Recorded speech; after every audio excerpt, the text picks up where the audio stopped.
আসসালামু আলাইকুম। এখন দেখবেন সংবাদ শিরোনাম। নির্বাচন বাধাগ্রস্ত করতে একটি মহলের ষড়যন্ত্র চলছে। রাজশাহী মাদ্রাসা মাঠের বিশাল সমাবেশে তারেক রহমান। বরেন্দ্র অঞ্চলের উন্নয়নে একগুচ্ছ প্রতিশ্রুতি। এখনো ইসির ওপর আস্থা আসেনি জনগণের। ঢাকার বিভিন্ন আসনের প্রচারণায় জামায়াত আমির ডক্টর শফিকুর রহমান। ভোটের পরিবেশ নিয়ে অসন্তোষ। সারা দেশে জমজমাট নির্বাচনী প্রচার। নতুন বাংলাদেশ গড়ার প্রতিশ্রুতি। দুর্নীতি চাঁদাবাজি রুখতে জোর দিচ্ছেন প্রার্থীরা।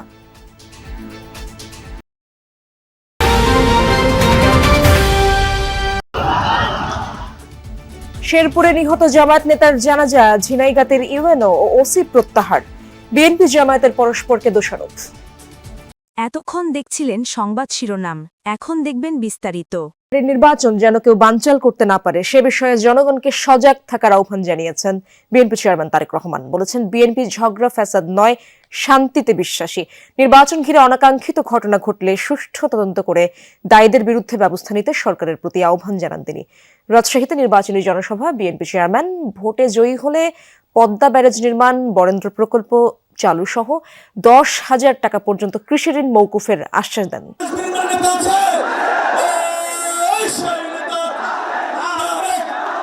নির্বাচনী প্রচারণায় বিরামহীন ছুটছেন বিএনপি চেয়ারম্যান তারেক রহমান। সিলেট, চট্টগ্রাম, ময়মনসিংহ অঞ্চলের পর এবার উত্তর পশ্চিমাঞ্চলের রাজশাহীতে বিএনপি চেয়ারম্যান তারেক রহমানের নির্বাচনী সমাবেশ।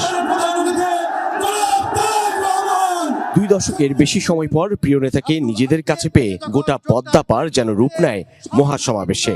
মুহুর্মুহু স্লোগান রাজশাহীর ঐতিহাসিক মাদ্রাসা ময়দান ছাড়িয়ে বিস্তৃত এলাকা জুড়ে। মিছিলের নগরীতে পরিণত হয় এই বরেন্দ্রভূমি, যেখানে যোগ দেন রাজশাহী, চাঁপাইনবাবগঞ্জ, নাটোর এই 3 জেলার কেবল বিএনপি নেতাকর্মীরাই নন, সাধারণ মানুষও।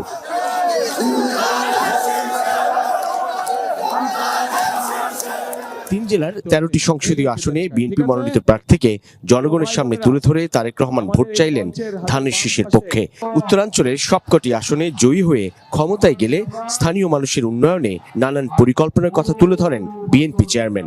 আশ্বাস দেন রাজশাহীতে বিশেষায়িত হাসপাতাল, পদ্মা ব্যারেজ নির্মাণ, পদ্মা নদী ও খাল খনন, আমের হিমাগার স্থাপন, বরেন্দ্র প্রকল্প চালু সহ রাজশাহী অঞ্চলের জীবন জীবিকা কেন্দ্রিক নানান উদ্যোগ গ্রহণের। আমরা পদ্মা ব্যারেজ নির্মাণের কাজে হাত দিতে চাই। রাজশাহীতে আমরা বিশেষায়িত কোনো হাসপাতাল তৈরি করতে পারি কিনা, যার ফলে এই এলাকার মানুষ সহ সমগ্র দেশের মানুষ চিকিৎসার সুবিধা পায়।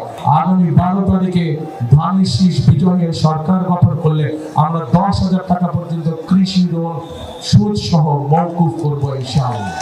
বিএনপি চেয়ারম্যান বলেন, যে কোনো মূল্যে গণতন্ত্রের ঝান্ডা তুলে রাখতে হবে। দেশ কোন দিকে যাবে 12 তারিখে দেশের মানুষকেই সেই সিদ্ধান্ত নিতে হবে বলেও মনে করেন তারেক রহমান। আজকে আমাদের ঐক্যবদ্ধ হতে হবে এবং ঐক্যবদ্ধ হওয়ার মাধ্যমে আমাদেরকে অবস্থার পরিবর্তন করতে হবে।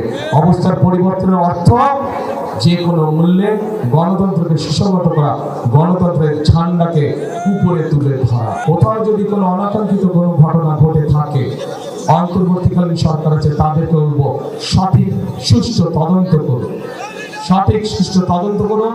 সেই তদন্তে যদি বিএনপির কোনো ভূমিকা থাকে, সঠিক তদন্ত করার জন্য আমরা সহযোগিতা করব, সাহায্য করব। নির্বাচন বাধাগ্রস্ত ও ক্ষতিগ্রস্ত করতে ষড়যন্ত্র শুরু হয়েছে বলেও অভিযোগ করেন তারেক রহমান। বলেন, সুষ্ঠু নির্বাচন হলে 13 ফেব্রুয়ারি থেকে শুরু হবে জনগণের জয়যাত্রা। তারা চলে গেছে যারা ভোটের অধিকার কেড়ে নিয়েছিল, কিন্তু আরেকটি মহল ষড়যন্ত্র শুরু করছে, ভেতরে ভেতরে ষড়যন্ত্র করছে কিভাবে এই নির্বাচনকে ক্ষতিগ্রস্ত করা যায়, কিভাবে বাধাগ্রস্ত করা যায়। আপনারা যত মানুষের সাথে দেখা হবে প্রত্যেককে বলবেন যে আগামী 12 তারিখে নির্বাচন যাতে কেউ বানচাল করতে না পারে সেজন্য সকলকে সতর্ক থাকতে হবে, সকলকে সজাগ থাকতে হবে। গেল 17 বছর দেশের মানুষের জন্য কোনো কাজ হয়নি, বরং মেগা প্রকল্পের নামে মেগা দুর্নীতি হয়েছে বলেও উল্লেখ করেন বিএনপি চেয়ারম্যান। মানুষই ভরসা, তাই এই মানুষের ভিড়ে আসা বিএনপি চেয়ারম্যান তারেক রহমানের। রাজশাহীর বরেন্দ্র অঞ্চলে তিনি তার নির্বাচনী সমাবেশের পুরো মঞ্চ জুড়েই ছুটে বেড়ালেন।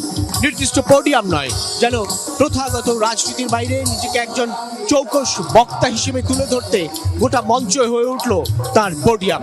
সাধারণ মানুষের কাছে ভোট চাইলেন ধানের শীষের পক্ষে। বললেন কোনো মিথ্যে আশ্বাস বা প্রতিশ্রুতি নয়, বরং সুচিন্তিত ভাবনা এবং পরিকল্পনার প্রয়োগ ঘটাতে চান জনগণের উন্নয়নে, কল্যাণে। তারেক রহমানের এই সমাবেশ অংশগ্রহণের মধ্য দিয়ে এই রাজশাহী অঞ্চলের ভোটের অঙ্কে বিএনপি খানিকটা সুবিধাজনক অবস্থানেই থাকবে বলে প্রত্যাশা করেন এখানকার নেতাকর্মীরা। সাইফুদ্দিন রবিন, যমুনা নিউজ, রাজশাহী। উত্তরবঙ্গ সফরে এই মুহূর্তে নওগাঁর নির্বাচনী জনসভায় বক্তব্য রাখছেন বিএনপি চেয়ারম্যান তারেক রহমান। আমরা সরাসরি যাচ্ছি তার বক্তব্যে। সবাই জানেন, কৃষক ভাইদের জন্য আমরা আরেকটি পরিকল্পনা গ্রহণ করেছি। সেটি হচ্ছে যে কৃষক ভাইদের, সারা বাংলাদেশের সকল কৃষক ভাইদের কাছে আমরা একটি কার্ড দিব, কৃষক কার্ড নাম। এই কার্ডটির নাম কৃষক কার্ড। শুনছেন? এর মধ্যে কৃষক কার্ড। এইটি আমরা ধীরে ধীরে, একবারে তো পারবো না, ধীরে ধীরে আমাদেরকে যেতে হবে। কিন্তু সব রকম প্রান্তিক কৃষক বলেন, ক্ষুদ্র কৃষক বলেন, মাঝারি কৃষক বলেন, বৃহত্তর কৃষক বলেন, সব কৃষক ভাইদের হাতে আমরা আস্তে আস্তে এই কৃষি কার্ডটা পৌঁছে দেব। এখন এই কৃষি কার্ড দিয়ে কি হবে? এই কৃষি কার্ডটা যখন তার কাছে পৌঁছবে, তখন এই কৃষি কার্ডের মাধ্যমে আমরা সেই কৃষক ভাইয়ের অন্তত একটি ফসলের, সে যদি আলু চাষ করে অথবা পেঁয়াজ চাষ করে বা যেটাই সে চাষ করুক না কেন, যেটাই করুক, একটি সিজনের একটি ফসলের, তার একটি ফসলের যাবতীয় বীজ, সার, কীটনাশক, তার যেটা একদম প্রয়োজন সেটি আমরা তার কাছে পৌঁছে দেওয়ার চেষ্টা করব, যাতে করে, এবং এটা কয়েক বছর চলবে, যাতে করে ধীরে ধীরে সেই কৃষক ভাইটা একটা শক্ত অর্থনৈতিক মেরুদণ্ডের উপরে দাঁড়াতে পারে, তার অর্থনৈতিক ভিত্তি যাতে শক্ত হয়। শুধু এটাই নয়, এই কৃষক কার্ডের মাধ্যমে তার জন্য কৃষি ঋণ পেতে সুবিধা হবে। এই কৃষক কার্ডের মাধ্যমে হঠাৎ ঝড় বৃষ্টি বন্যা কিছু হলে যদি ফসল নষ্ট হয়ে যায়, তখন সেই কৃষি বীমার থেকে, বীমা যেটি হবে ফসলের, সেই বীমার টাকাটা পেতে তার জন্য সুবিধা হবে। কাজে আমরা কৃষক ভাইদের জন্য এই পরিকল্পনা গ্রহণ করেছি। এখন আমাকে বলেন, এই এলাকার এবং জয়পুরহাটের মানুষ, ম্যাক্সিমাম মানুষ কৃষিকার্যের সাথে জড়িত। এই যে কথাটা বললাম, এই কাজটা যদি আমরা করি, আপনারা কি মনে করেন কৃষক ভাইদের ভালো হবে? কি পিছনে তো দেখি না, পিছনে কি বলে, ভালো হবে? আচ্ছা, ঠিক আছে। এখন তাহলে কি এটা করবো আমরা? এই পরিকল্পনা বাস্তবায়ন করব? আচ্ছা, ইনশাল্লাহ। কিন্তু আমরা বাস্তবায়ন করার আগে আপনাদের একটা পরিকল্পনা আছে, আমি পরে জানছি। এরপরে আসেন,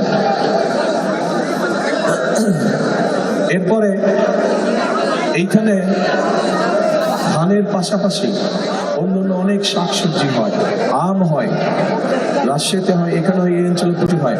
কিন্তু একটা সমস্যা আছে যে অনেক সময় এগুলা হিমাগার পাওয়া যায় না। আমটা যে রাখবে, কৃষক রাখবে, তারপরে 2 দিন রেখে যদি 3 দিনের দিন ঢাকায় নিয়ে যাবে, এটা রাখার জায়গা নাই।